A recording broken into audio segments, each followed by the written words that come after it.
Hello and welcome to the Holy Hour Podcast. It's the Holy Hour Podcast, the bi-weekly All Cure Podcast. I'm Gavin and I'm joined by Chaz. How's it going, man? It's going good. I got my 100% honey crisp apple cider from Trader Joe's. I'm slamming that. So, nice. Yes. Nectar of the gods. Wondering what your fall drink of choice would be at this point then. So you going with the honey crisp? Oh, huh? apple cider. Yeah. Apple cider from like September until I can't find it anymore. So probably around like January or so. Yeah. So it's yeah. pretty good. Heat it up then? Yeah. Or do you... It depends. I definitely like a heated cider, Yeah. but I'm more of a cold one. But Right if it gets on. cold enough out or you shovel the snow, Yeah. I prefer cider more than hot chocolate. So Yeah, totally. Yeah, I'm Yeah. down. Throw a little whiskey in that in the dirt. Yeah. Of course, my angle. So like, yeah, pour whiskey Yeah. in anything. That's great. if I had to drink an alcoholic beverage, it would probably be it would be a White Russian or a hard cider. Okay. So Yeah. yeah. All right. Sounds good. I just got boring old lager going over here. Yeah. meh. Oscar So, Blues, well- yeah, little piss water beer going. It's a good one though. It's a good one. I had I have a super grapefruit something or other vape pen nice. for my going. So Awesome. yeah, we're good to go on both ends. Yeah, I thought I'd spare you of the bottle of wine I have staring at me too. I was like, yeah, I won't put him through that. But hello, good people out there. We're not here just to drink and talk to you. We're here to talk some Cure, and we got a wonderful episode because this is our closing time, closing tracks. So this is the semi-semisonic podcast tonight. I guess. Semisonic. So we're going to be taking a break from the Cure. We're going to be talking about closing tracks. And, but of Your course, favorite songs to leave the bar to. yes, when you know that's going on, it's time. Yeah. So, but yep, it's closing tracks, Cure related. Don't worry, we're not doing all Semisonics closing tracks. We are going to still stick to the Cure here. And if you recall, way back early in 2021, it almost feels like a year ago since we did that episode, doesn't it? Yeah, almost a year ago. We got opening track at the beginning of the year, closing track at the end. So we thought it'd be fun to take a look at all the great closing tracks on the Cure's official 13 albums throughout the years and size them up and see where they stand. Or not so great. Yeah, I don't know. Where we stand. So I think overall, do you want to disclose? I think the Cure is pretty good at ending on a big epic finale, I would say, being a fan of the band. For the most part, but they've put some shit down too. So, Okay. So some of these aren't your favorites by any means? No, dude, my God, fuck no. All right, there's some of that that negative energy we've been missing on this show. Well, we can start with Three Imaginary Boys if you want to. With we'll get terrible there, closing tracks. Cool. All right, that just got everybody's ears perked up. So before we dive into each song, though, I do want to just ask you on the top. So, like, do you have a preference then of whether it be the Cure or any other band of what makes a great closing track in particular on an album? I expect something to be a little bit longer and more drawn out, and you're trying to end the album on you always want them, wanting more at the end. So I think the best way to do that is, put one of your best songs at the end and have it be some sort of epic kind of tune, whatever you're trying to do, whatever genre you're in. Yeah. But yeah, there's always something about that. And you also wanted to loop around Right. to continue on the first track, especially if, with CDs and everything. That's not so much today, but if you're looking back then, you want that continuation to be able to start over where you get back into the album for your 10th time in a row, you So know. So so while I was gonna yeah, I say think they it's do really tend to important. naturally lean towards the most epic song on the album as far as this grand, longer, you can jam a little out maybe or something, but like Mm-hmm. but at the same time, is there a threat of going too epic maybe where you just like destroy the listener by that point they have like no desire to start the album Oh, over? oh, absolutely. Don't as much as I think they're funny and I enjoy them, don't put a secret song at the end of an album that you got to fast forward like Yeah, the old 10, hidden track. 10 minutes to get through. Ugh. You must have Like, come hated the on. 90s then. It was like every album. Oh my god. You know, like when you go to school the next day and people are like, "Oh, did you hear the last track on the Green Day album?" And you're like, "What?" And they're Huh? like, "Yeah, you got to like rewind it from like track Yeah. 1 to get to it." It's like, "Fuck." Yeah. The worst is I used to go to sleep to albums, so like you'd Yeah. fall asleep, then you'd get into that like whatever 20 minutes of silence and you really doze off, and then it like it's usually something like really obnoxious was the hidden track too, where that's like their Yep. goofy song or where they're just like fucking around or something. So yeah, no hidden tracks. I guess maybe the Weedy Burton would be the closest, right? It wasn't full on Yeah. hidden, but Yeah. I guess that was a little bit of a hidden track because it's not on the track listing, right? So I didn't even count that actually. Now I'm looking at the list. I didn't. That's the last. That's track. what I was. Yeah, we're gonna. Yeah, Shit. we'll talk about that. Yeah, Yeah, we're yeah, oh man. All right, we gotta start over. good.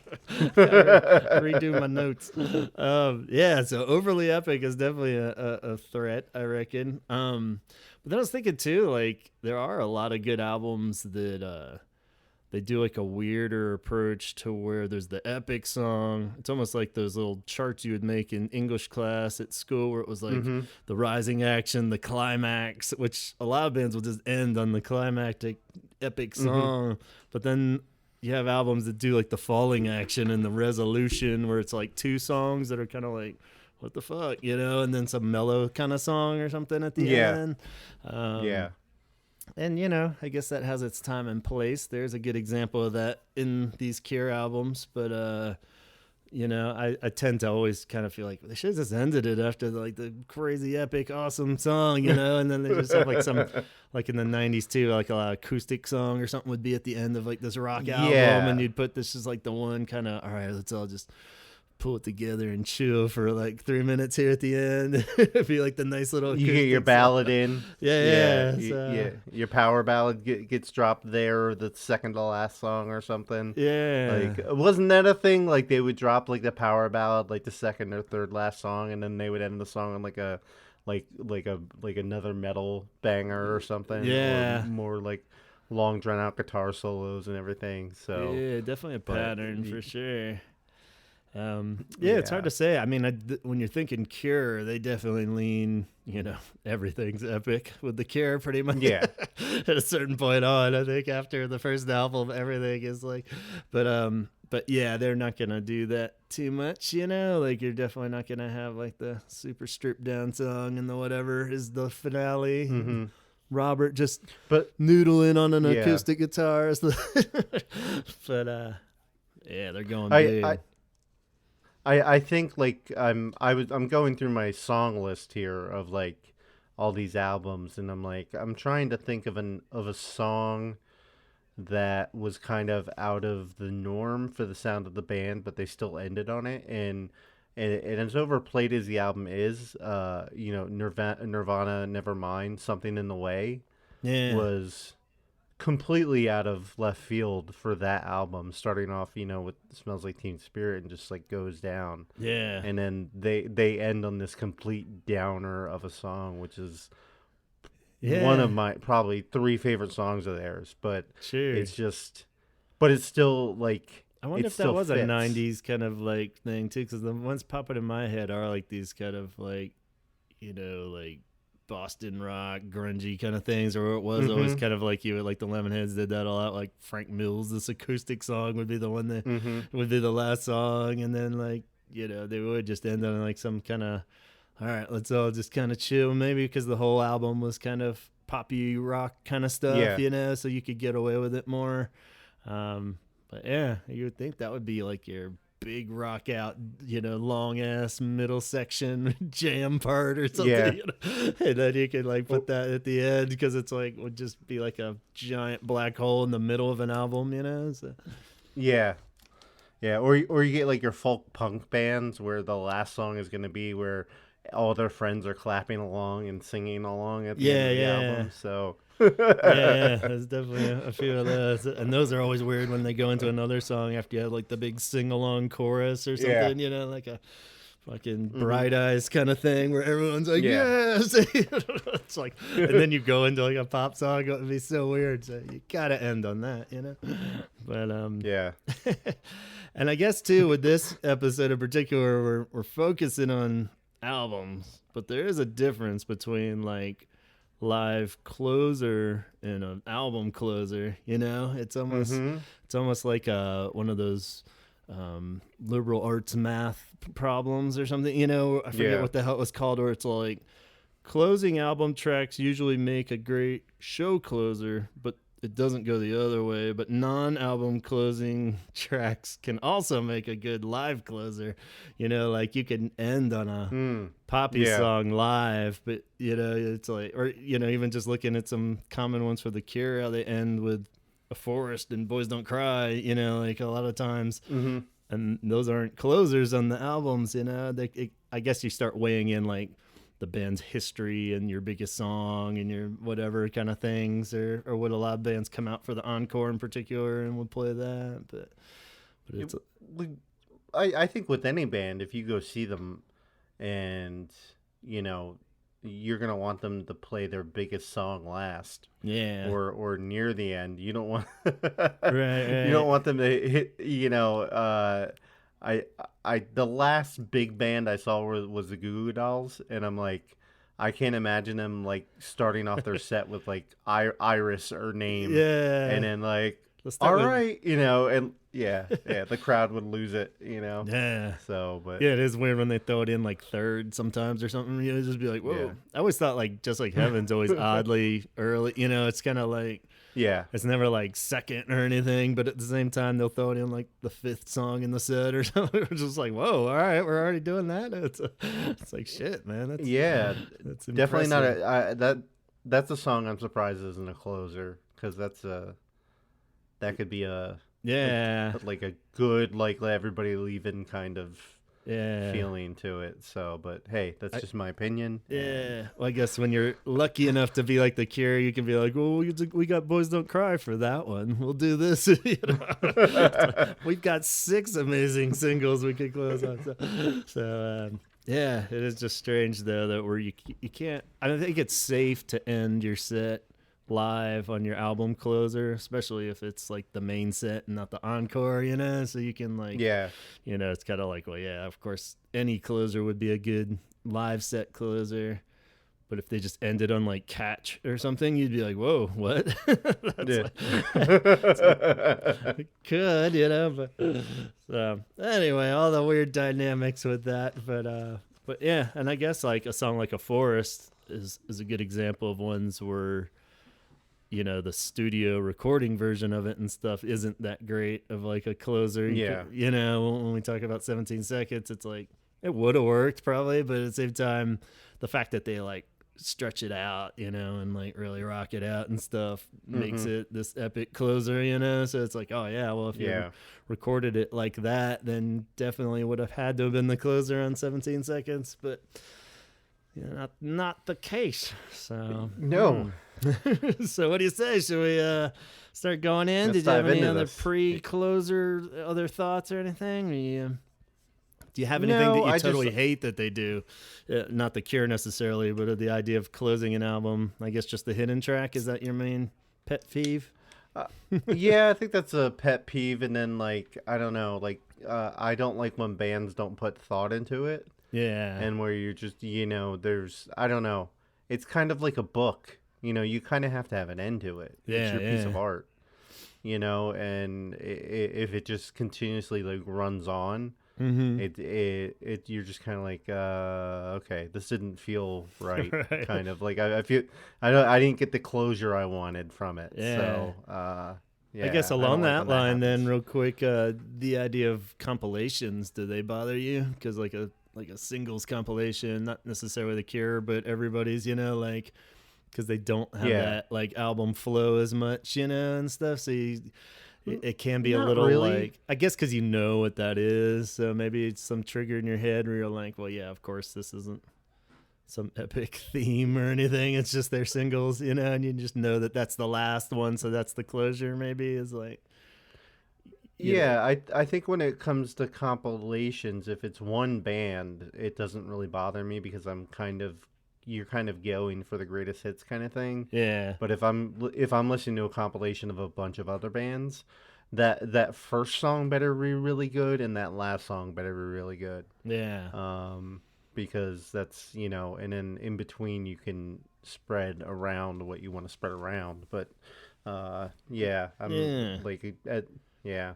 Well, So like the idea of maybe of the greatest hits Cure album, where if it would have just ended with "Cut Here," everybody would be like, "Fuck yeah, cool," but like "Just Say hmm Yes" being tacked on to, it's kind of like, I it just doesn't feel right, It shouldn't end with that.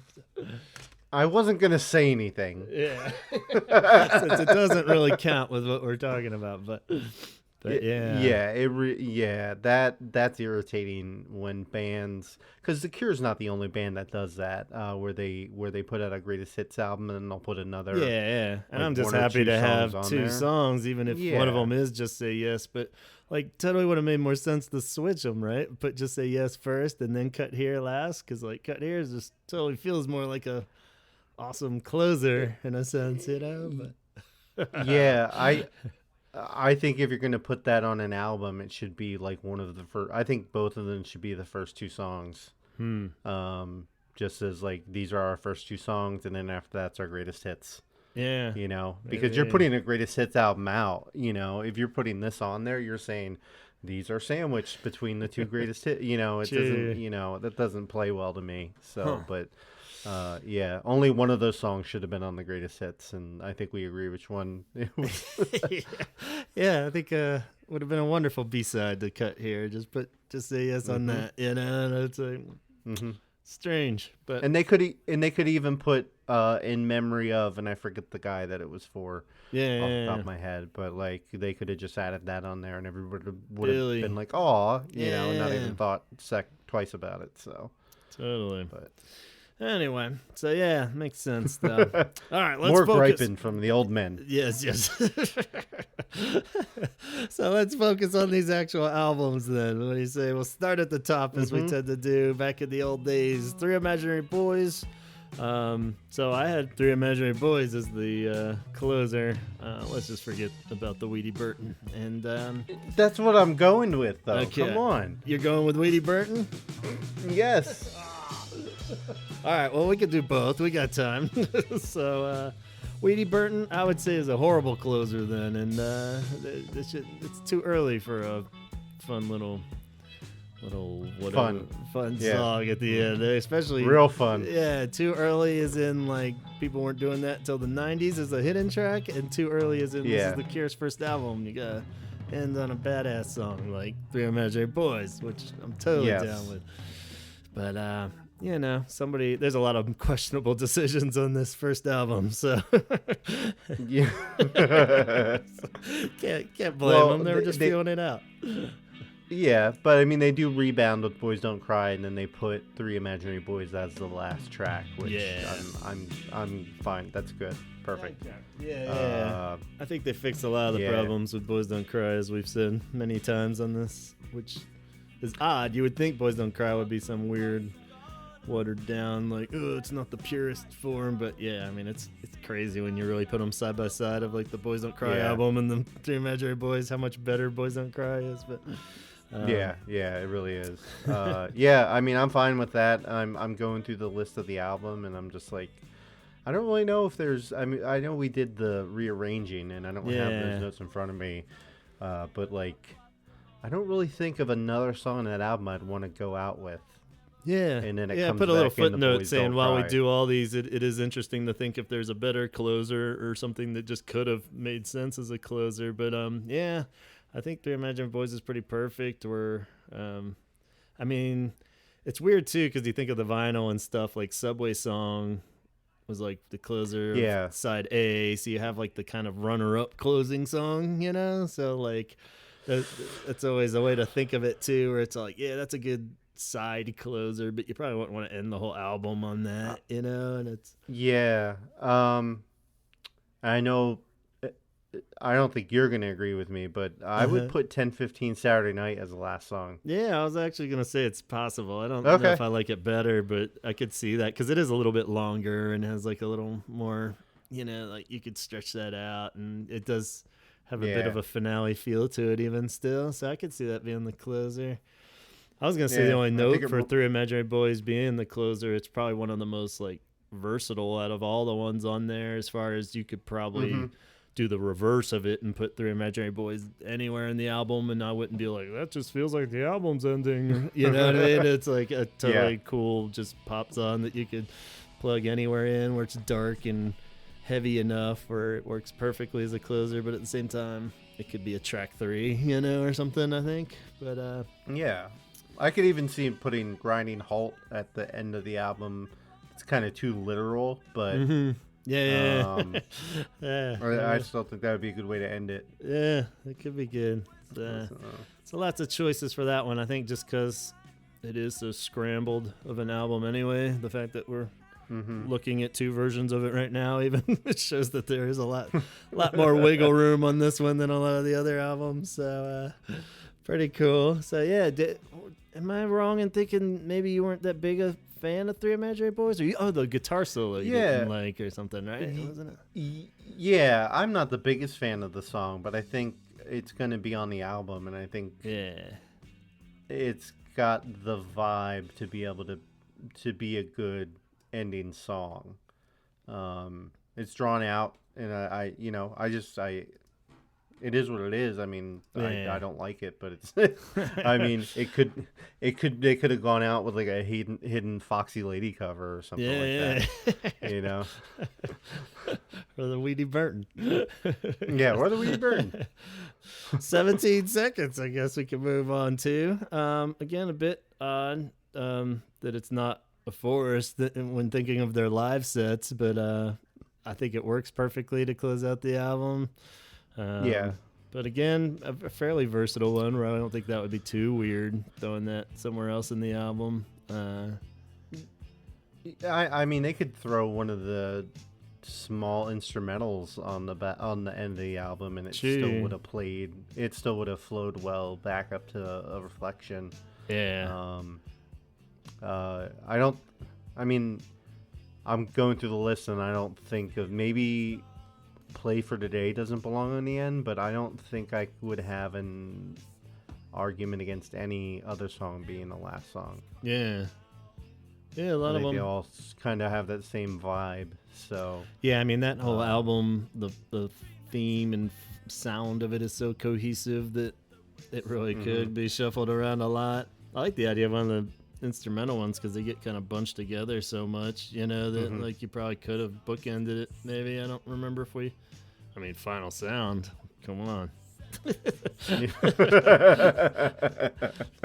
have been perfect. I think I might have put that. I think when we did the revisionist episode, I think I might have put that at the end. Yeah, it was just too literal. So, could have gone that route, but I think it works for sure. 17 seconds. You know, it's a cool song too, of course. What do you think about like the studio version of Forest if they had put that at the end? I mean, it would work, but it would work. But yeah, I don't know. I don't think it definitely wouldn't have the epic feel that it does with the live, you know, idea. But yeah, you would have. I mean, if you're going to put that at the end, you'd have to extend that to be more like the live thing where they're just able to, you know, Simon's able to explore explore the studio space with the bass and go on from there. But yeah, nothing beats that live performance of that song. So yeah, I wonder how many albums that only had one single too, where the single was the last song. That would be a real weird choice. Like if you only had one single and it was the last song of the album, that would probably probably get you fired from the record label if you suggested that. But somebody has to have that statistical breakdown. Yeah, of, like, I don't think how many number one singles have been the last track on an album, and it's probably very, very low. Ooh, yeah. So send that out to setlist.fm or something. They don't do album stats though, do they? Like regular album stats? No, that's the website we got to invent. Now we can. I guess moving on to Faith. This is where it starts to get into like epic mode, but obviously, so we close out the Birthday Boy album with the song Faith. And you don't really get more epic than that, I think, as far as the closer. We've said approximately 342 times that how the hell do you follow Faith, whether it be live or on an album. I think that song pretty much has to go at the end. What do you think? Yeah. Third album in a row where they're ending the title track on the last album. I was going to save that for the long stretch. How long will it go? But it does seem to be a pattern. Not long enough.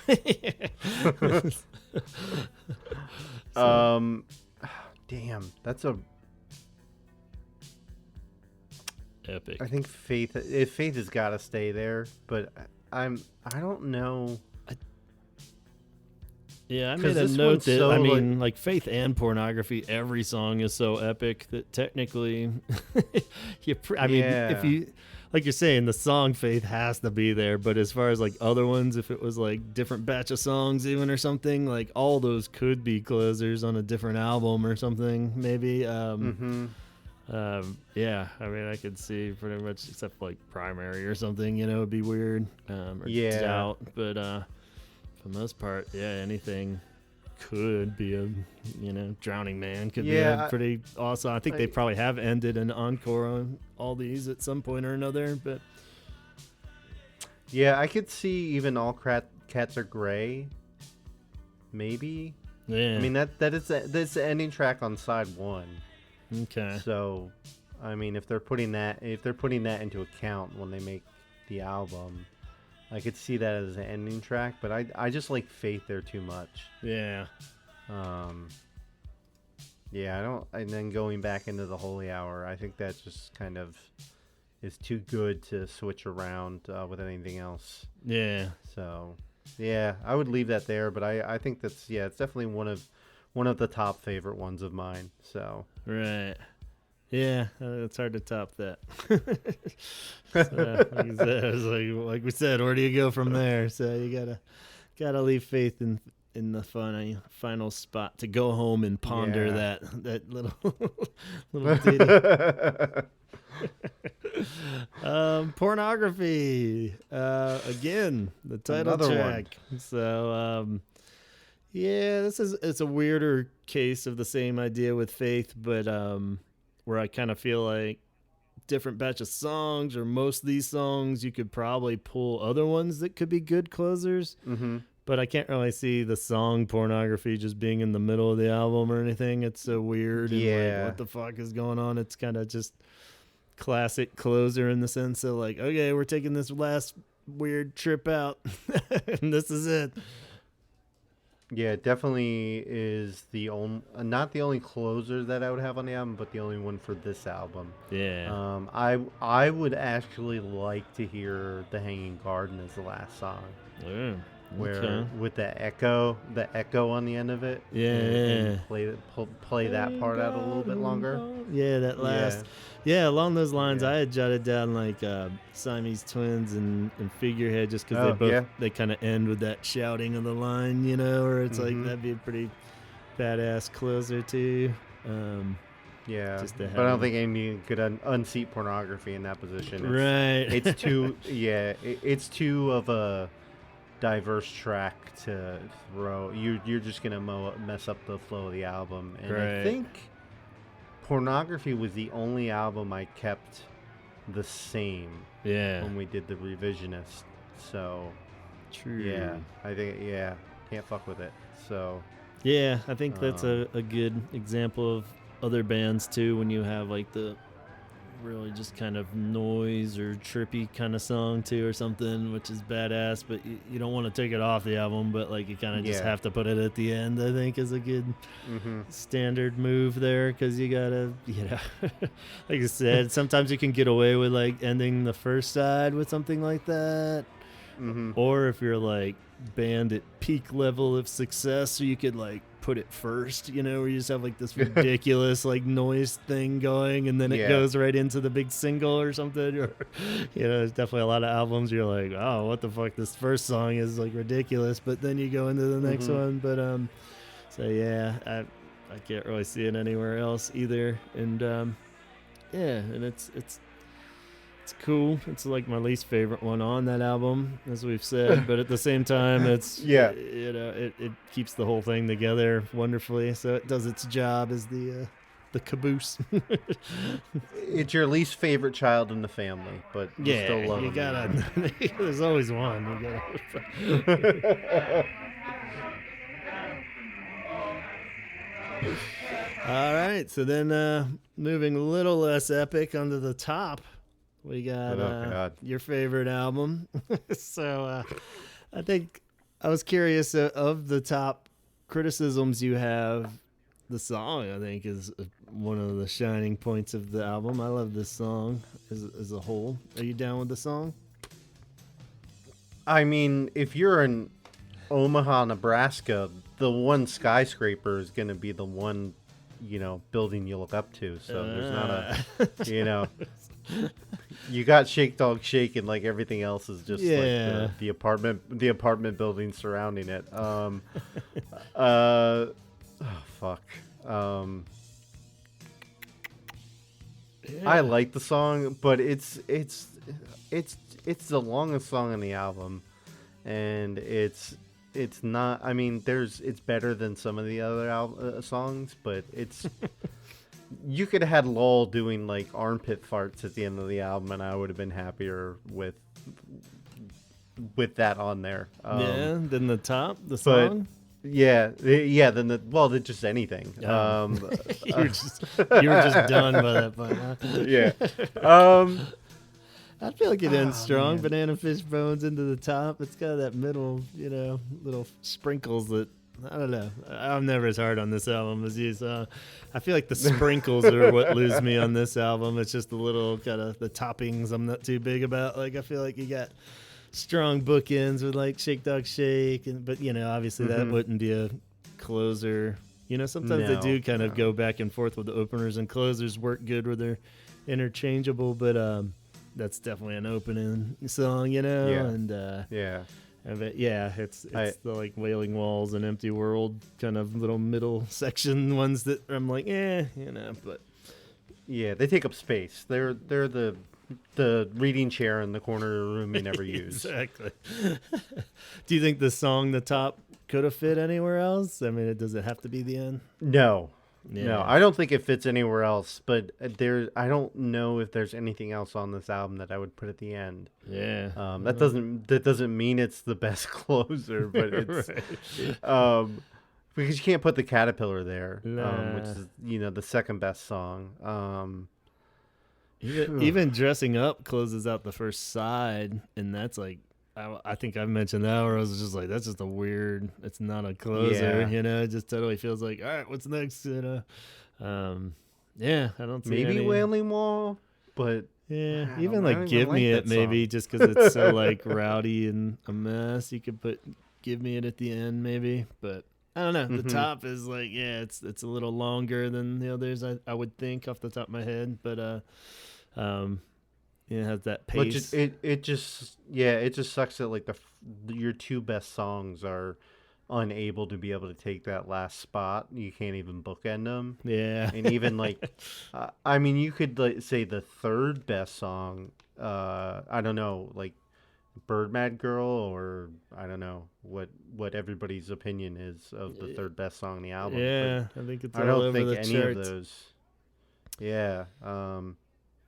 The top's in the upper half of good songs on the album, but I don't know. It ends on. It's the first album that ends on a thumbs down. where Yeah. I'm just like meh. Okay. But I feel the same way about the whole album, so it's tough Yeah. to say.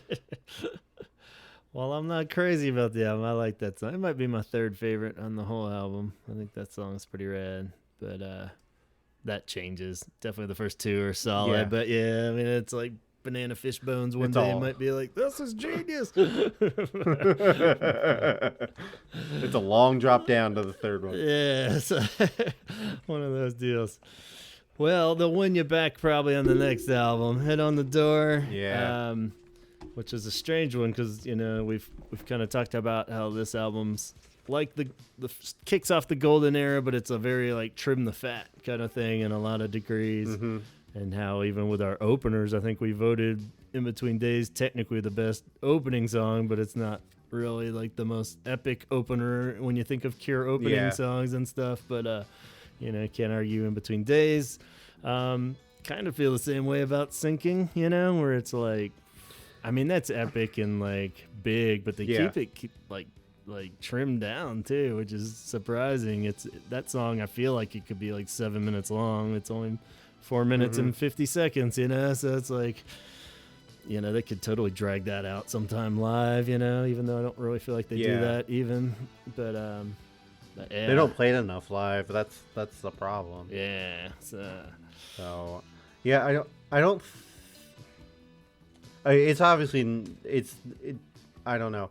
It's probably my favorite song on the album. Like if I'm in that right mood. Mm-hmm. But this whole album is pretty much brilliant, except for maybe Screw. Yeah. Or the baby screams. Screw's got like a weird like bass line that I like to it, but Yeah. other than that, I don't know. I don't know if there's any other song on here that goes. You have that In Between Days pop feel to Sinking. Like that's some bipolar shit right there that I love. Right. That's the way it should be, and that's what you end the song on such a downer, and then it kicks back over to that drum beat, and you're like, oh shit, I'm happy again. And like it's perfect. So that makes total sense. That idea, like you said at the top there, of the loop around. This is perfect. Where it's like, man, this epic finale doesn't go on too long to like make you just not want to. The whole thing with this album is that it's fairly short and concise, and then the CD loops back around, like you said, it just goes in that drum roll there, and you're just like, fuck yeah, let's do it again. Let's listen to this. Yeah, with as much Sinking misses at the end with not carrying on, the beginning intro of the song is long enough to where you're get into that groove, So that's perfect. That's such a fucking great song. And if I was gonna rearrange it, which I wouldn't, I think 6 different ways would be a cool way to end it. Okay. Just a little funky and like I don't know. Kind of because then you have the one. Yeah, you'd have a 1-2 punch with that, and In Between Days you go one back to back. Yeah, with happier songs. So.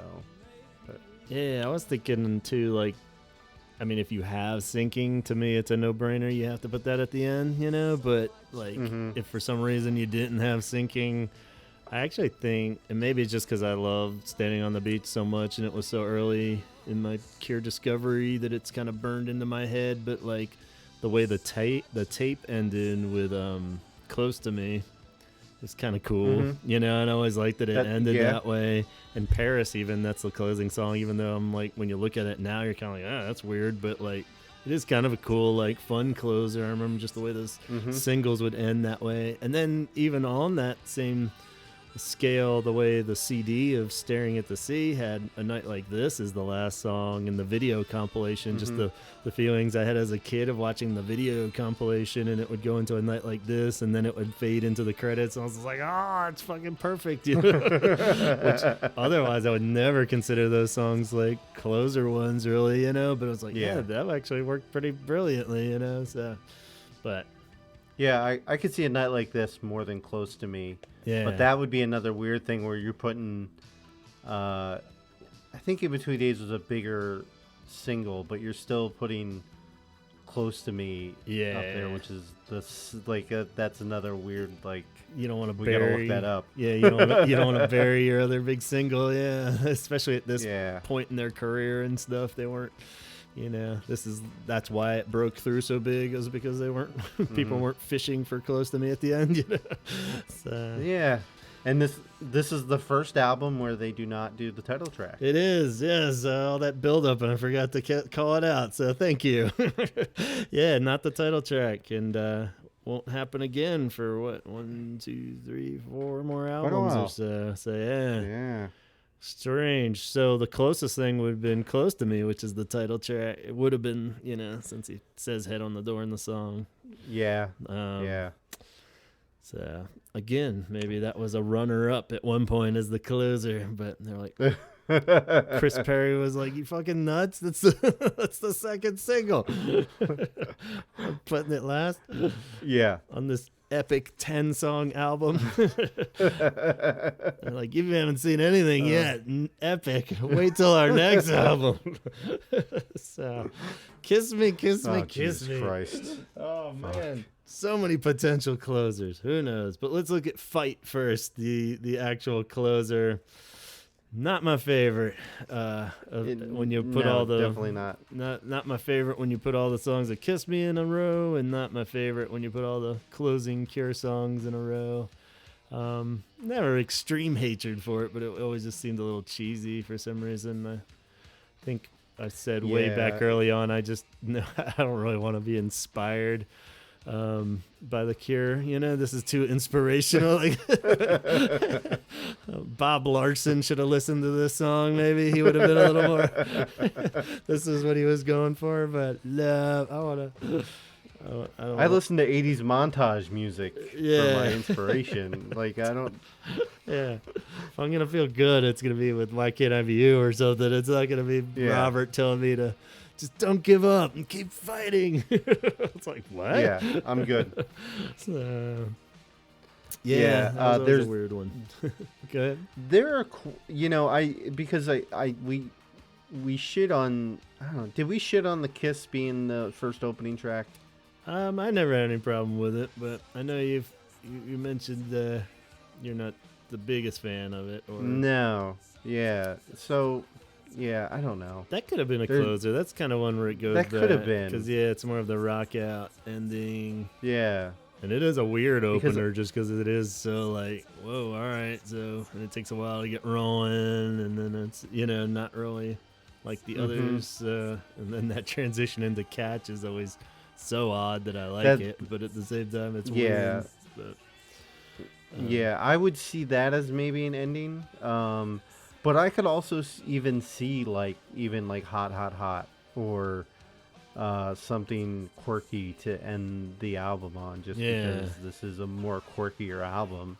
Yeah. And it's so poppy that, ending on the Kiss is such an angry note to have this fun, woo, we're just having a good time now. And then it's just fucking him screaming at the end. And it's whoa, all right. It's the same thing of why do you open the album with that? Because that's not what the album is. The whole album isn't like that, or even half of it is even like that, Yeah.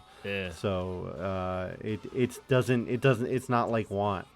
It doesn't fit like that. Yeah. Where I'm just if you're gonna make that song the first song on the album, it's got to be really fucking good, and that song's not really fucking good. So I would be fine having that as the last song. But there are definitely a ton of songs on here that could be final songs. I feel like they could even put if only tonight we could sleep, so I could just fucking turn the album off before we get to the end. Yeah, or just fall asleep before the end, maybe. Yeah. I'd put One More Time, maybe. That'd be good. Mm-hmm. Kind of a sad little One More Time takes the literal thing too, going. It's just one more song, one more time. There's some other potentials. What about How Beautiful You Are? Yeah, it's I think almost a little too close to a potential single feeling where it would be a little weird, but it's it'd be a nice note to end on, you know? Like, Yeah. I guess It would one be of the contrast the Kiss. yeah. So yeah, I could see that working, or just one of those weirder like Snake Pit or one of those kind of deals where you're Yeah. just gonna go out on this really trippy note kind of deal. But Yeah, I really felt like they didn't give a fuck about this track listing when they made this album. there's so many And I goddamn don't know why. songs they were just probably like forgot ones they had and shit. That's probably why half those B-sides got left off, because they're just like, ah, fuck it. With Well, so it's many too late to change it now. with so many good B-sides just sitting there in it, but Yeah. like I mean, we could complain about that all day, but like just the track orders, like compared to the other albums, this one's just a fucking like it's like they just threw them in a basket and just like and they were just like, okay, just pick them out. And like I don't know, the only one I think I don't even know if they got it right, but they put Just Like Heaven on the technically be the Start the of the C second side, but yeah, start yeah, of so tape side. My only real problem is Hey You is anywhere on it, but that's pretty much. I guess you could, because they end side A with that. But if you ended the whole album with Hey You, who knows? But I think I'd even take Fight over that. But yeah, I would definitely I'd take Fight over that. Yeah. So, but Fight, it's inspiration. It's almost like it's got a cool groove to it. I think it's just the lyrics I'm not into. Like. Yeah, it's not a terrible song, but like again, we go back to they should have trimmed this album, or if you're gonna keep the same tracks, you've got just like riches of fucking B-sides Yeah. of just amazing material that you could put on here, and like Hey You is on here. Come on. Yeah. Like come on. It must have been just because it's short, so they could just kind of squeeze it in. It's like, oh, we got room for one more, but Breathe isn't gonna fit. So it's like I'm trying to make a mix CD for a girlfriend, and I'm just like, oh, I got a minute and a half in here. I gotta Totally. like find the just put minute AU and on 22 seconds. It'll be a weird note to end on, but why not? Just squeeze it in. Oh my god. But yeah, I guess like any of that, To the Sky or something would have been a cool one. That was in that era, I believe. I've never really been able to confirm that, but I think Breathe even would be a kind of a cool mellow closer.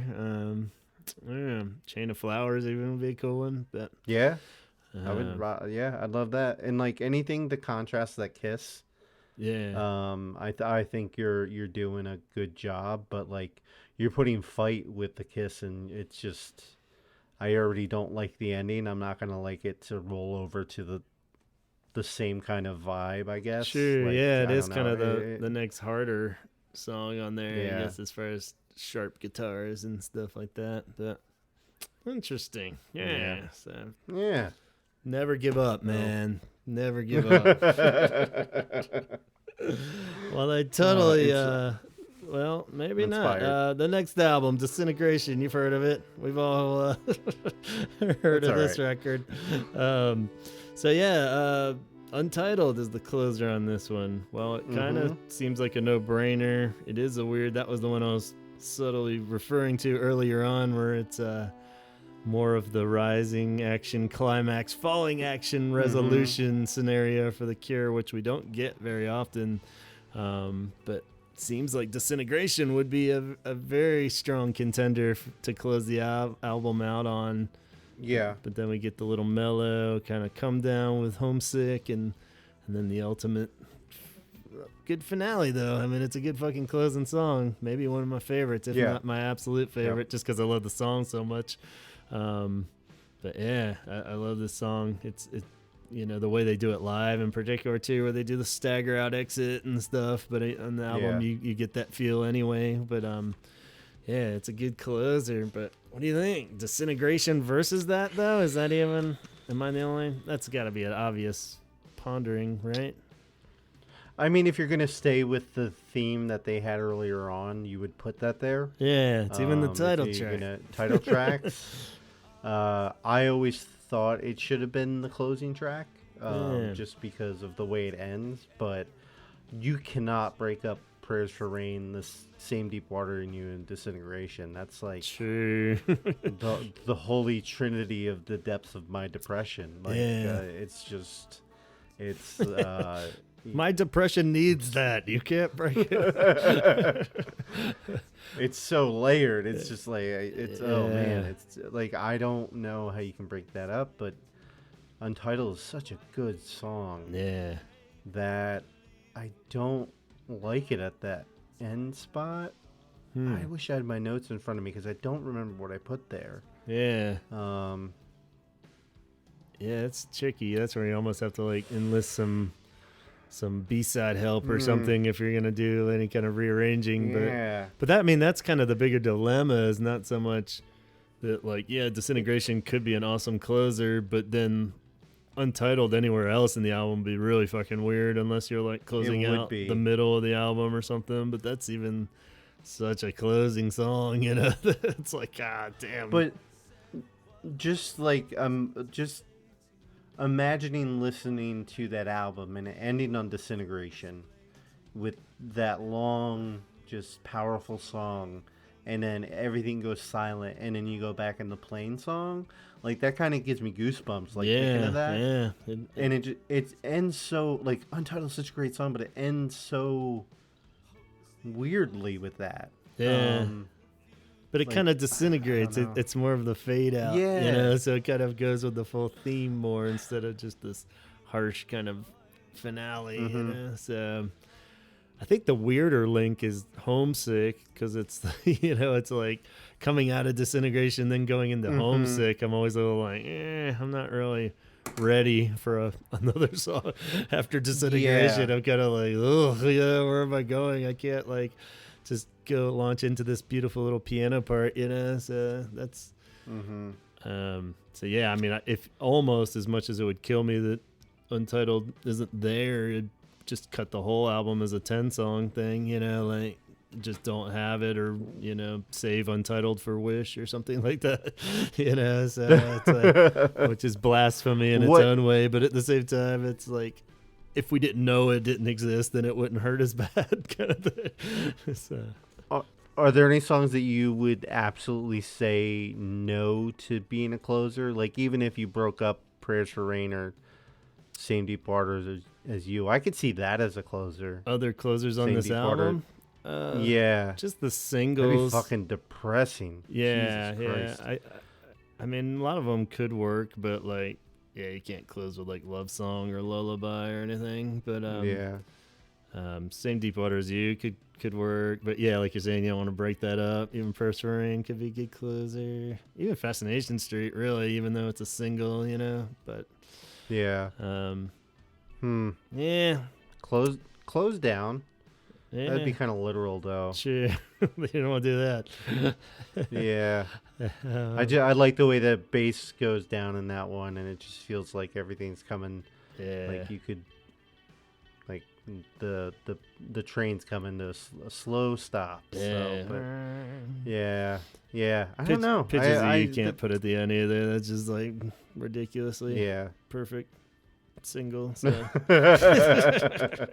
Whole album's perfect. What are we talking about? But yeah, I don't know. I guess it's a good problem to have when you're making an album. Or it's yeah. It's like they're all too perfect.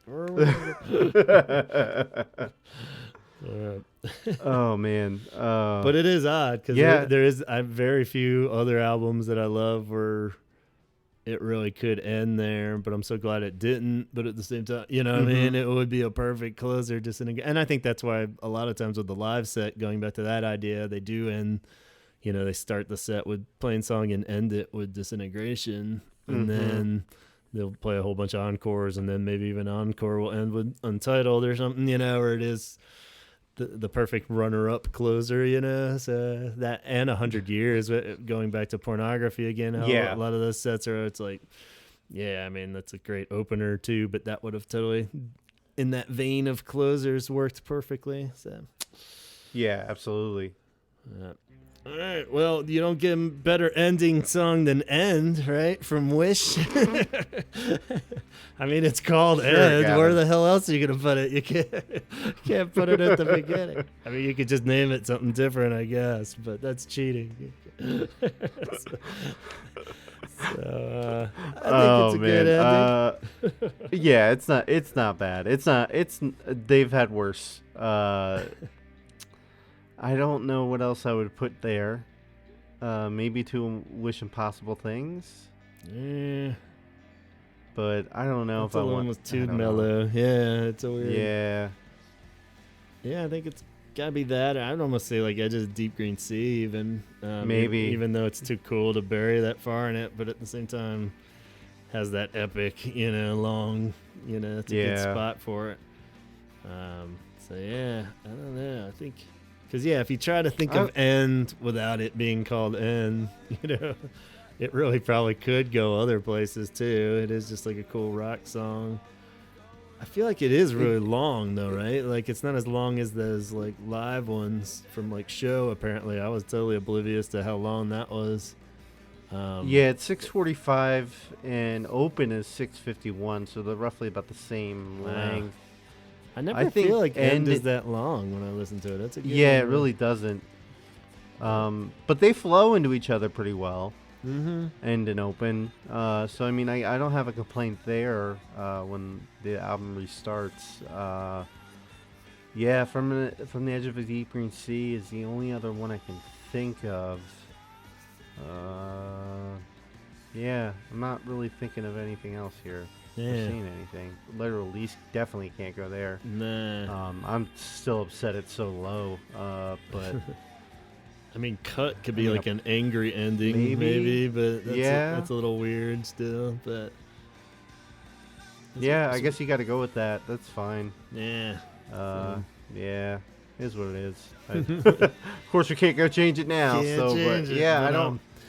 Is it more because it's a possible where we're really getting the idea at this point in Cure history where they're burning into our head the end of the Cure, even, so the whole Please Stop Loving Me, is it almost works better in that regards of like context, maybe of like, that's maybe that would be the ultimate to end on kind of thing of like him just screaming about how too loved he is and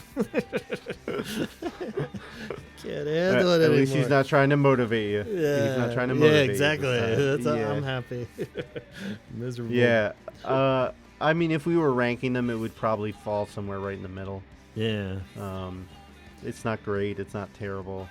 Yeah, I like it a lot more now than I used to. It's one that grew on me a lot. Yeah. I think as you get sick of other stuff more and more of those kinds of songs, I always love the guitar stuff going on, That's where that and Open are like where you start get the closest possible like shoegaze Cure or something, where it's like, this is where it could have really taken a strange angle. But so then we changed quite a bit. Wild Mood Swings, everybody's favorite. The Golden Age. Yes. And one of my top favorite songs on this album, Bear. I love this song, even though it is long as fuck. And, Yeah. I'm glad they didn't trim it down. And I think it's in a perfect spot because, that would be weird putting that anywhere else on the album. But I like the little false endings and stuff, and it just keeps coming back, and it's so like relationship song that it's kind of like that. Just fucking let it die, and it's like no, and it comes back again. It's just like it's like those phone calls, the few too many that you make, and so I think it, whether that was the intention or not, I think it just it matches that finale relationship feeling very well, so. Yeah. Even though we all know it's about Lowell, let's be honest. As much as I like Bear, I still think the ending song on this album should be Jupiter Crash. Yeah. Man. Yep. I think it's a good mix, but when you're ending that and going back into Want, it's one of my favorite songs in the album, and I would love to hear it at the end. If you could cut some of this other bullshit out, but yeah, I mean, but yeah, I guess the only fear, obviously, it would sound good there and loop around. It's just that, it would be so buried, especially with how many songs are on this album. It would be like all the way down there. You would worry that nobody would make it to it, but nobody's gonna make it. Nobody's gonna make it to begin with, anyways. Sure. We've already cut and dissected this one up, and I don't think we've made Sure, can't make a cohesive playlist out of it. It doesn't work. And again, I could see a few others fitting there, but not Bear being anywhere else in the album, especially as we're in the CD age now and you're not flipping sides or anything. So it's like, that would be really like a big void in the middle of the album if you put it there without trimming it. Treasure could be a good closer because it's all that would be my death and finale second. and but I think Bear even has that kind of beat on the epic front though, as far as just the length and how big it is, so yeah. I mean, it takes up like a fourth of the album. Yeah. So, Cool. It doesn't really digest. It's only 8 minutes long. Yeah. We're back to title tracks for the next one, Blood Flowers. Oh, woo! And I'm fine with this one being there. It's one of my favorite songs on the album. I think it's it's a weird one. It wouldn't really fit anywhere else on the album. Even if you take he's singing about flowers and stuff. It kind of has to be named Blood Flowers, I guess. Yeah. You either got to put that the first track or the last track. Yeah. So, but I love this song. I think it's really cool. Underrated Cure song for sure. But I don't know. I don't see it. It's so fucking over dramatic that you can't put it.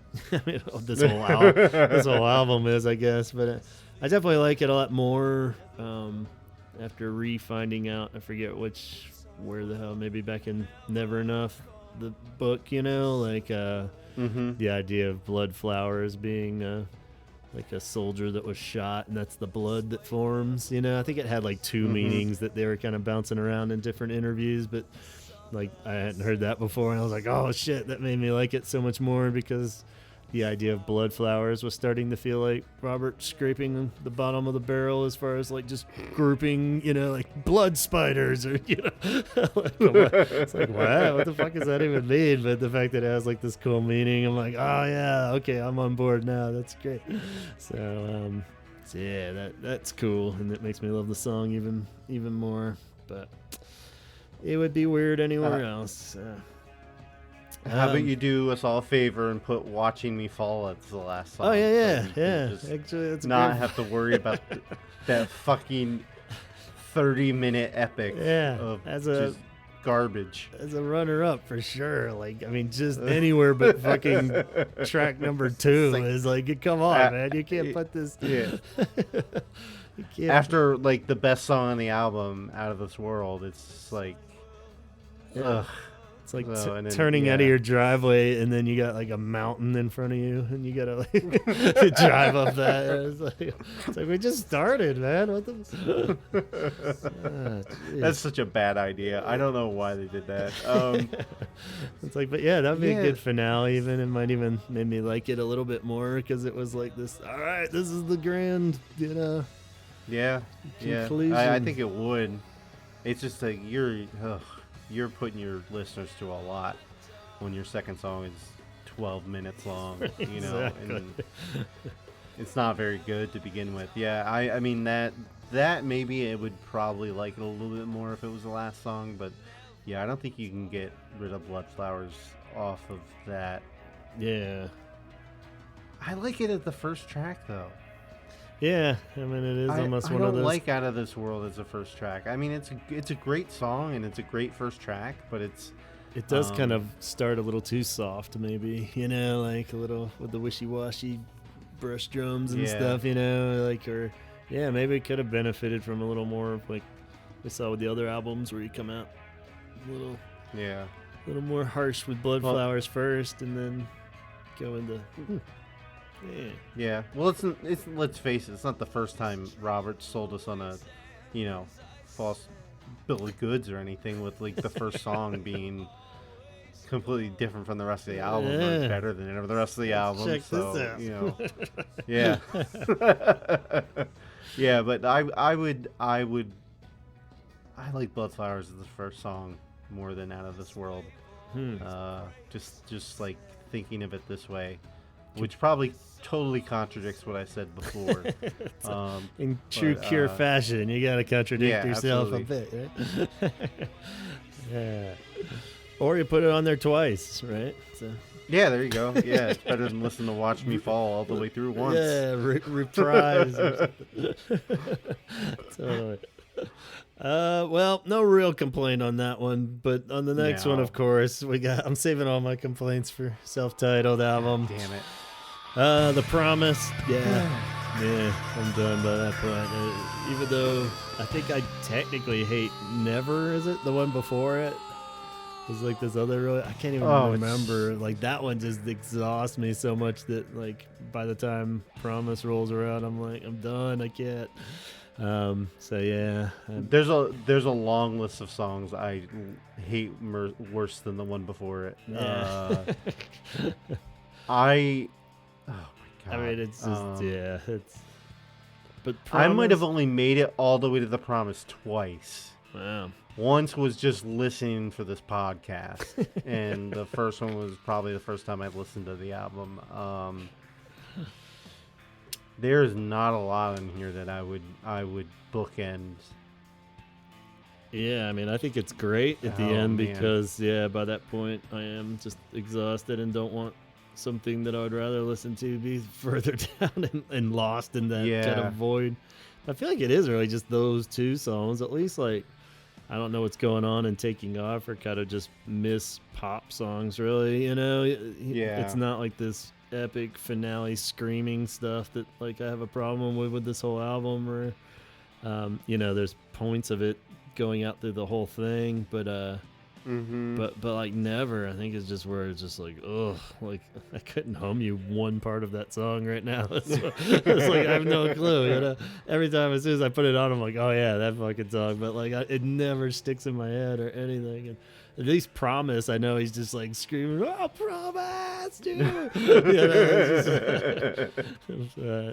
And again, it just ends too angry, and then it goes back into Lost, which is a cool song, but it's like. This whole shit all over again, you know, we're just screaming something at you, you know, and it's just stop screaming. But I've covered that. I don't. There's not enough on this album to move anything around where it's going to be anything's going to be good enough to start off or to end the album with. They could have made this into an EP with End of the World and maybe like one or two other songs on this album, and they would have been set. Yeah. I have to agree. Fuck, I don't even know. Let's move on.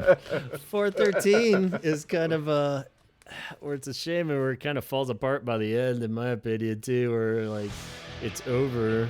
Great name for a finale. And the song's even grown on me a bit. Like I feel like the Torn Down thing at least made me remember that it is a song. I like went back and listened to it. I'm like, yeah, it's got, it's still rambly as fuck, and it's a weird kind of rock out finale more than epic. It's like not Cure epic as much as just this jambly rambly rock out ending. But so it's almost there. Like I said, it's grown on me. It's taken 13 years for me to get here, which is good. But one step at a time. Yeah, it's still not saying much, Maybe the next 13 years before the next album, it'll be. I love it. It'll be in your top 5 by then. Yeah, maybe. So, but I don't know. I mean, I guess it works good there at the end. Does it complement Underneath the Stars though? Nah, it's just the I don't think it's done good enough at that point. Yeah, there's no flipping back through it. But I mean, a lot of that could be the fault of the middle stuff going on. Like some of those throwaway tracks. If you just trim the whole album down to like a Head on the Door kind of size, then maybe that'll be like, whoa, shit, they rocked it all out. And then I'm like, it's time to chill out again and let it flip and go into Underneath the Stars. But it doesn't really. So I don't know. I mean, if you really trim this, if you really trim this down to 9 tracks, I think you got a pretty decent album. I don't know what you'd put the last song as. Aside from that, yeah. What too many I keep thinking of Hungry Ghost, but I don't. That doesn't. Sleep When I'm Dead, actually. Might be a cool, like, get it? I'm not going to sleep. Again, the scream just, like, kills me. Or it's, like, the one before it is just, like, possibly the worst Cure song ever recorded, in my opinion. But it's, like, I'm exhausted by the time I got to the It's Over. I'm just like, ugh. It's literally even called Scream. So stop. Well, what about Siren Song? That sounds too good to put that far down. Yeah, that's that one I would feel like bump it forward almost, even just put it right after Only One or something. But I don't know. And like Perfect Boy isn't really a good closing song. Here Now With You. You almost kind of have to end it on a rock note. Yeah, if you're starting off with Underneath the Stars. And you don't have another song to complement that as like a epically dreamy as good as that. Yeah. You don't have. You kind of have to go with the other contrast of like harder with rock. I would It's over. There's like. Fuck. And as of now, it's the actual closer. Yeah, that's the finale albums. It's a lot of weight to put on one song as the last recorded song of a band's catalog. So I feel like for no other reason, that should probably be incentive for Robert to put this album out. This new album. Wasn't there a rumor that this new album had like a 10-minute plus song or something? Did I hear I that? mean, like 4 years ago when I was on top of all the rumors. I think I thought somebody just said the whole that. noise. It might have been like the one track Noise album that I don't know what the fuck's going on. Like, yeah. Like I felt like Roger or somebody had said that there's like one song that's like 10 minutes plus and it's super epic as fuck, and I'm like, sweet. I wonder if that's the closing track. So that was Roger. I'm pretty sure now that I'm remembering it. Yeah, I remember that. Yeah, who the fuck knows though? I mean, could be track 2. Yeah, who knows? Guys, give him a really good song and then drop this like 30-minute epic piece of shit on them, and then see if they stick around. You never know with the Cure these days. Oh my god, yeah. But, I think overall it's They've done better with opening tracks than closing tracks. Okay. Yeah, I'd probably agree. Even though I like a lot of their closers, a lot. Yeah, so do I. But I wouldn't put them in my I think a lot more like openers make it into my overall like favorite Cure songs more than closers do. But yeah, I mean, you don't have Disintegration as a closer on Disintegration, so that kind of hurts. Yeah. Not that Untitled isn't the top, but like, I mean, if you're gonna put, that's like one of my all-time favorite songs, so that's got to be at the top, and that's not a closer. So you'd have to go with your first 4 favorite, your top favorite songs have to be Pornography, Faith, 17 Seconds, and 3 Imaginary Boys, and I don't think that's anybody's top 4 songs. Sure. Compared to the Holy Hour and Boys Don't Cry and what's 17 Seconds? Well, that doesn't really count though. A Reflection. Yeah. So, but yeah, I would definitely go there better with openers. Plain Song. Want. Yeah. Some Yeah. bangers. So what are your top 3? We won't, like we said, we won't do the whole categorizing and see where we match up on the rankings. But do you have we'll say top 3 faves out of all these? Top 3, I would probably go Sinking, and then I would probably go. Even though I want Disintegration as the closer, I'm still gonna go Untitled. Yeah. And then probably Faith. Yeah. Yeah, ding, I think ding. that's what I gotta go with. We match Is that what you up. got too? Yeah, we matched up. Nice. That was my top 3. Nice. As much as I love like Bear and even End and stuff, but I think I gotta go with those as my top three. So bottom three, I think we might match up again. So Jesus Christ! Oh my God! Now I have to remember the names of these songs. What do we have here? What was on the self-titled was The Promise. Promise is a piece of shit. No, Bloodflowers is good. I gotta give it that. Fight, Sinking. Oh man. We'll have to go with. Fuck that's weird. Okay. It's a Promise for sure. It's Over. Okay. And then the last one's the trickiest. Like, which one? That is a tricky one. It's like, who gets this dubious honor of least favorite third? Oh man. I want to say the top just because I don't like that album, but Fight is really not a good closing track. So I'm going to go with Fight. All right. We match up again, my friend. Good job. Oh, wow.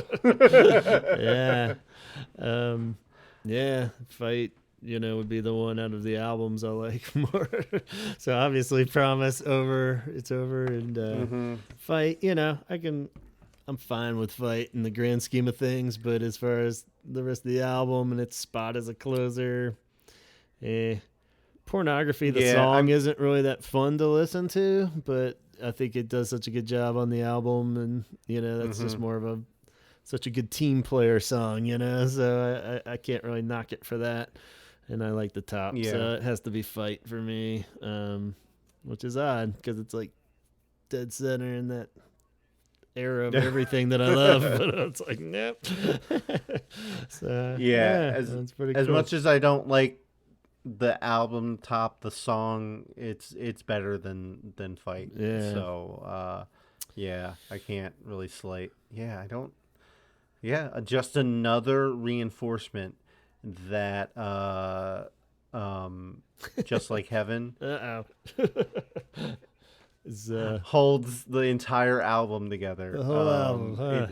It could possibly be the worst opening closing duo of The Cure. Ooh, yeah, maybe we'll save that for an episode next year. The duos of I don't know. I like punches. The Kiss a lot. I think the Kiss is awesome. I agree that it's a little weird on that album, but yeah. I don't know of like a worse. Lost and Promise, maybe. Lost is come on, you can't really. We're not even counting that. Doesn't count. Okay. That doesn't count. All right. Because that's automatically the worst. Yeah. But like, I mean, I can't Shake Dog Shake in the top. That's better than that. Yeah. Fuck. That's a. I don't know, man. Sure. Yeah, that might be pretty far down there. Because like you even have Underneath the Stars. Yeah, that's like which is better than above either of those songs. Yeah.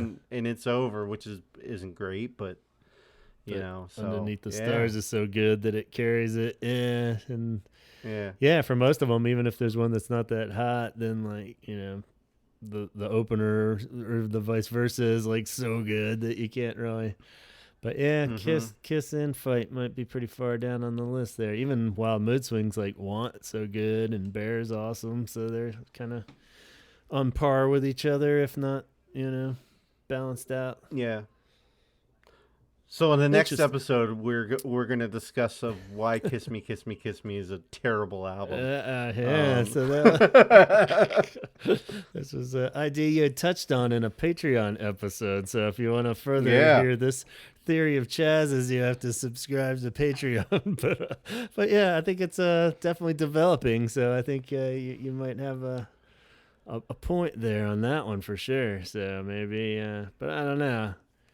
Still I am a shocked lot to say that one amazing song's holding a whole double album together. I am personally shocked of how that album has gone from top 3 and how it's like through the years has progressed going down and down and down, even though it has my wedding song on it. Yeah. So yeah, it's weird. Yeah, it's just So kind of like every Cure fan, like that era and everything. It's so like personal to your heart, and But then when you really look at it, it's kind of like, yeah, there are a lot of holes in this. But clever. some days you gotta look at yourself in the mirror and just you gotta look into the void. Yeah. So good on them for it taking this long Yeah. for us to catch on, though. Like, maybe that album wasn't as good as I thought it. Surprise. Well, on that note, I guess Joke's on us. we shall wrap up our conclusions of closing Yeah. tracks. We hope you guys enjoyed that. Definitely let us know what your top 3 favorites and least favorite, and what you think of closing tracks in general. Are they something that is very personal to you or not? So, we want to hear your thoughts. Call us now. So it's got to be first, third, and last track are the most important on the album. I don't know why. first, third, and last. And last, yeah. Huh. Okay. I would go. Ooh, yeah. I was. That's an interesting question. For some reason, like lots of classic albums, I love track 9. I went to this whole weird conspiracy thing where track 9 was it's usually like a fairly mellow track, but it's like not a single a lot of times, but like the, kind of cool ballad. And I think that's Cure, a weird spot. Yeah, the Cure definitely broke the mold for it, but like pretty much every other band I love, like track 9s. I don't know. I just grabbed Wish and Letter to Elise is track 9. So I guess that is a perfect example of like, for some reason I just had this weird night where I was like pulling out all my CDs. I was like, holy shit, number 9. But you how I get sometimes. Casey comes in the next morning, you just get a giant board up like with all strings everywhere. Scribbled all it's over all my making body. Sense. I've done it. It's not 3 or 13, it's 9. She's like, that's great. Gavin. Just Like Heaven. Yeah. Just Like Heaven is track number 9 on It's All Making Sense. No way. Yeah, it is. No way. Really? Yeah. Holy shit. See? I'm not crazy. Awesome. But it's such a weird number because if you think of how many albums only have 10 tracks, fairly or maybe consistent 11 throughout the eras, and big albums versus small albums. I was gonna say probably my next number after that would be number 7. I don't know why. It's just like evenly spaced out album 1, 3, 7, not the last one. So real quick before we wrap, your mega single for the album, do you prefer it at 3 then over 2? Like, I like a good number 2. Yeah, I like a good 3 because I like to see the opening and then what you got coming up. Cool. Maybe like just a filler track and see how good that is, and then hit me with the single on the third song. Yeah, that works good. I do like the kind of epic, weirder opening track that isn't a single, and then your single second always is kind of a nice combo. Okay. So like it's kind of like, here's like the see if you're really on board, and then like, okay, here's the big single. So I don't know, but that might be a 90s thing too when I think about it now. A lot of those rock bands would put the catchy single second, but anyway. Gavin, you got to prove yourself a little bit more to me before I let you in my life. You got to give me at least one more track out of that. yeah, exactly. It's like, keep it going, man. I was like, maybe I just bought too many albums that weren't that good in the 90s, so they always put like their big single like pretty early. So they're like stuffing it up there in the front, It's like, we're going to lose them if we put it third, man. There's no way. Oh, man. Awesome. Well, thanks so much for talking closing tracks as we wind down the year here. We might have one more surprise episode sandwiched in between or before this, but otherwise we got our finale episode coming up next, And hopefully you'll join me for that, Chaz. And we Yes, can absolutely. recap all of the awesome things that happened in the Cure's history in the last year and what we accomplished or didn't accomplish as a podcast this year. So winding down the year. We're only going to talk about The Cure for about 5 minutes, and then we're going to probably spend an hour talking about Dune. Super, yeah. And then maybe about 10 minutes about our favorite movies and music. There you go. Just strap in. Brace yourselves. It's going to be epic. Start thinking about your favorite albums and movies out there. I want to hear listeners' picks. And your favorite part of Dune, too. Yes. So, favorite and then, scene. Yeah. Okay. We all got our homework. Sounds good. Well, thanks so much, man. Thanks to everybody out there for listening. We'll catch you soon. Keep safe. Stay alive. We only got a little bit more to make it through the year. And stay safe. Yes. Talk hard.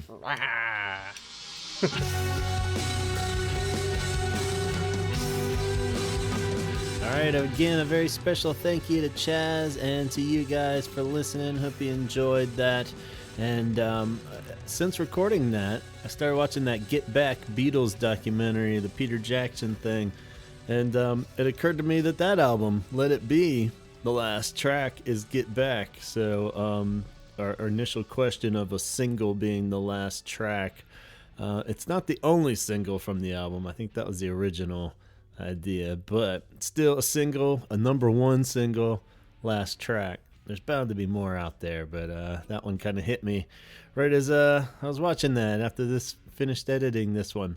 And since recording this episode, there's been a lot of developments in the Cure world where the whole European tour got announced, and lots of dates all across Europe, lots of cool, amazing cities I would love to visit.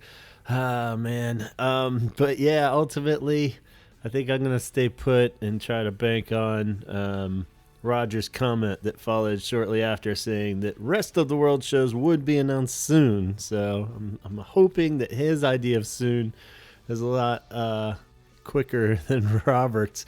But we'll see what happens. Do want to just send a giant congrats to everybody out there already that I'm getting posts and hearing from that have landed tickets. I know a lot of you guys are going to do it, and I can't wait to hear all about your adventures. So please, I'm already throwing it out there. Feel free to share them with us here at the Holy Hour. It's bound to be amazing. It's nice that ultimately this just means the ball's rolling, and it's a long way off still, but new album is still in the buzz, and tour. So Finally, we did it. But no better way to close out a Closing Tracks episode than to give a great big shout out to our Patreon crew. So all you guys out there, we really appreciate it, and making this a successful first year of Patreon. We'll really give you more praise and shout outs in the next end of the year episode, of course. But for now, I gotta send some love out to Donna, Craig, Jeff Hilton, Jeff Cortland Jones, Suzanne, John, Ben, Allison, Alan, and our newest Patreon member, Dione. I hope I'm pronouncing that correctly, so correct me if I'm wrong. And of course, we have our loyal listener, Scott Kruger, who's not only an amazing human in general, but he's also the co-host of the Sarlacc Digest. You know, I've flown around this goddamn galaxy from one side to the other, and I've seen a lot of strange shit, but I've never seen anything quite like the Sarlacc Digest podcast. And you know what? It's on Wednesday nights now. They've shifted it from Sundays to Wednesdays. It's Wednesdays, 8 p.m. Pacific Standard Time on YouTube. If you want to catch the live show as it's happening. They did that because Book of Boba Fett is just around the corner. Comes out on December 29th, and they are ready. They're getting pumped to share all their Star Wars knowledge with you guys after each episode, and all those cool little references and details that you're probably going to miss when you watch it. You can hear them and then watch it again, and it'll make it that much cooler on the second viewing. So don't miss it. Wednesday nights, 8 p.m. Pacific Standard Time. And you can also watch all the old episodes up there and catch up if you're new to the podcast, as well as just the good old streaming of podcasts everywhere that you listen to your podcast. So check out Sarlacc Digest. CureThreads.com is Kate's wonderfully amazing online shop that offers a wide range of cure-related products with original artwork and designs by Kate herself. Want to snag some last-minute gifts for somebody? It might not show up in time at this point, but a late cure-related present is better than an on-time, non-cure-related present.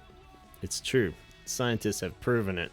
Or maybe you just didn't get that wonderful gift that you blatantly hinted at all month long. So just go buy it yourself at CureThreads.com. They'll have you covered. You can get everything from Love Cat's boots to Team Cure jerseys. She's got it all in wonderful, high-quality products.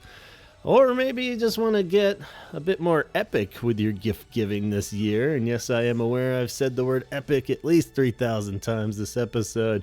But Matt would like you to consider giving the most epic of gifts, your blood. Help save some lives by downloading the Red Cross Blood Donor app. It's a super easy way to schedule an appointment and give your blood. Also, you can track it and see where it goes from there, just to be sure it gets into the right hands. And of course, if you don't want to use the app, just contact your local blood bank or hospital, and they should be able to set you in the right direction for donating blood. Lisa in Calgary would like to shout out Dickens. It's a pub/venue up in Canada that hosts a wide range of live shows and events, such as the perfect idea of what to do on New Year's Eve. They're having another Hang the DJ night, 80s versus 90s themed, and all your favorite tunes will be blasting so you can hit the dance floor and send the year out in fashion. Go to dickensyyc.com for more events and details on that event. If you are interested, or if you prefer to just dance alone in your house, we feel you. Tuesdays and Wednesdays, 8 Mountain Standard Time, and on Sundays, 9 Mountain Standard Time. Just go to Dickens YYC on Twitch. And last but not least, Chaz has 17secondshirts.bigcartel.com, and that's where you can follow his latest pre-orders. If that Faith merch just didn't quite hit the spot for you, Chaz never disappoints. Go keep an eye on him over there. His Instagram account is probably the one you want to watch, 17_seconds, and be ready to pounce when the next pre-order comes up. Wonderful shirts, and all ones that you can only get there. So anyway, that will leave you on that note. Can't wait to hear more details as they unravel about this European and elsewhere tour, and hope if you were trying to get tickets out there, you got them. We'll talk to you soon. Thanks for listening. Talk hard. I think you should step out of the shadows, yeah, step into the light.